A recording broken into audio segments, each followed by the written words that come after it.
Lions club of Perambra dream സിറ്റിയുടെ നേതൃത്വത്തിൽ Perambra cent Antony's U സ്കൂളിൽ ഒരു വർഷക്കാലം ദിനംപ്രതി 10ഓളം ദിനപത്രങ്ങൾ വിതരണം ചെയ്യുന്ന പദ്ധതിക്ക് തുടക്കമായി. പരിപാടിയുടെ ഉദ്ഘാടനം lions club of Perambra dream സിറ്റിയുടെ പ്രസിഡന്റ് ലയൺ ടോക്സി ബോസ് നിർവഹിച്ചു.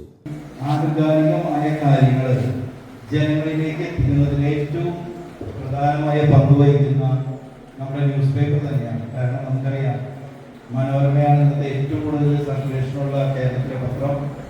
ചിലപ്പോൾ രാത്രി 2 മണി വരെയുള്ള ന്യൂസുകൾ പോലും നേരം നമുക്ക് ലഭ്യത്തക്ക വിധം. ചടങ്ങിൽ പേരാമ്പ്ര സെൻറ് ആൻ്റണീസ് ദേവാലയ വികാരി ഫാദർ സെബി കാഞ്ഞിലശ്ശേരി അധ്യക്ഷത വഹിച്ചു. സ്കൂൾ അധ്യാപിക റെയ്നി ML സ്വാഗതം ആശംസിച്ചു. പദ്ധതിയുടെ സ്പോൺസറും ലയൺസ് ക്ലബിൻ്റെ ഈ വർഷത്തെ സർവീസ് പ്രോജക്റ്റ് കോർഡിനേറ്ററുമായ ലയൺ ജോൺസൺ MV വിദ്യാർത്ഥികൾക്ക് ദിനപത്രങ്ങൾ വിതരണം ചെയ്തു. മലയാള മനോരമ സർക്കുലേഷൻ മാനേജർ രതീഷ് ചടങ്ങിൽ സംസാരിച്ചു.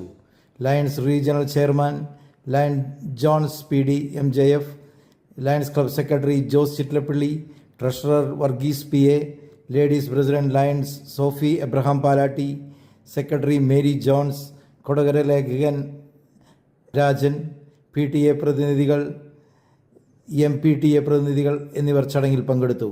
സ്കൂളിലെ മുഴുവൻ വിദ്യാർത്ഥികൾ പങ്കെടുത്ത പരിപാടിയുടെ അവസാനം പലഹാരങ്ങൾ വിതരണം ചെയ്തു.